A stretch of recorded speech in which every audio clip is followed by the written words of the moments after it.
লক্ষ্মীবাজার এলাকায় অনেকগুলো ইনস্টিটিউশন আছে, যেমন জগন্নাথ ইউনিভার্সিটি, কবি নজরুল কলেজ, এছাড়া আমাদের school Saint Louis SLN college, এছাড়া এর চারপাশে মুসলিম স্কুল সেন্ট ফ্রান্সিস, অনেক কিছু আছে। আজকের মতো একটা নববর্ষের দিনে প্রত্যেকটা স্কুলের প্রতিষ্ঠানেই আমাদের অনুষ্ঠান ছিল। আমরা প্রত্যেক দিন যেসব নর্মালি গানগুলো শুনি সেগুলোর মধ্যে বেশিরভাগ ক্ষেত্রেই আমরা ইংলিশ গান শুনি বা খুব বেশি হলে হিন্দি গান। কিন্তু বাংলা গানের প্রতি আমাদের যে ঝোঁকটা, আমি বাংলা গান বলতে বুঝাচ্ছি আমাদের সাংস্কৃতিক যেসব বাংলা গানগুলো প্রচলিত বা বাউল সঙ্গীতগুলো, যেগুলো নাকি আমরা বিভিন্ন ধরনের উৎসবের মধ্যে ব্যবহার করতেছিলাম আগের থেকেই, বা আমাদের গোড়াপত্তন যেখান থেকে শুরু, ওই সব গানগুলো আমাদের খুব কম সময়ই শোনা হয়।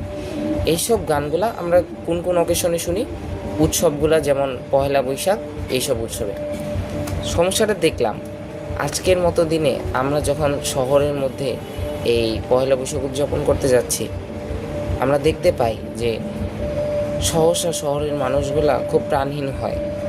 আমি নিজেকেই এক্সাম্পল দিয়ে বলি, আজকে হয়তো আমরা রাতের বেলা একটু বের হই সবাই মিলে, বাট দিনের বেলা যে পহেলা বৈশাখের যে আনন্দটা, সেটা বাসার মধ্যেই সীমাবদ্ধ ছিল।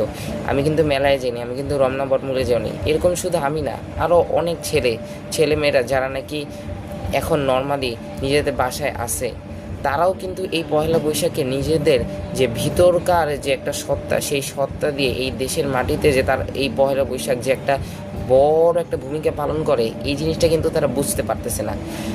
গ্রামের মেলাগুলায় যে একটা অনুভূতি ছিল আগের মতো, সেই সব অনুভূতিগুলো এখন দেখা গেল শহরের মধ্যে মানুষের ভিতর এই যে অনুভূতিগুলো, এগুলো ধীরে ধীরে কমতেছে। একটা জিনিস লক্ষ্য করলাম, শুধু আমরা না, বাইরের মধ্যেও পয়লা বৈশাখগুলোর মধ্যে এখন আর সেই আগের মতন সংস্কৃতিগুলোর যে ছোঁয়া, সেগুলো কমে যাচ্ছে ধীরে ধীরে।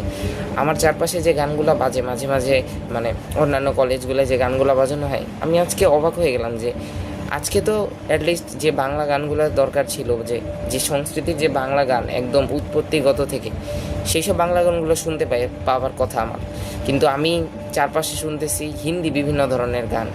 আমি খুব অবাক যে একটা অনুষ্ঠানের মধ্যে আজকের মতো দিনেও আমরা অন্য সংস্কৃতির গানগুলো শুনি। তার মানে কি ধীরে ধীরে আমাদের এই যে সংস্কৃতিগুলোর যে চর্চা, এগুলো কি অন্যান্য সংস্কৃতির মিশ্রণের কারণে ধীরে ধীরে হারিয়ে যাবে? তো আমরা যদি সবাই মিলে এই উদ্যোগটা নিই যে আমরা নিজেদের সংস্কৃতিকে বাঁচিয়ে রাখবো, সর্বপ্রথম আমাদের মনে রাখা লাগবে যে আমরা অন্য সংস্কৃতির সাথে যদি আমরা মিশিও, আমাদের নিজস্ব সংস্কৃতির প্রতি যে আমাদের শ্রদ্ধা, এই শ্রদ্ধাটা আমাদের সবসময় নিজেদের ভিতরকার মন থেকেই আনা উচিত। ধন্যবাদ সবাইকে।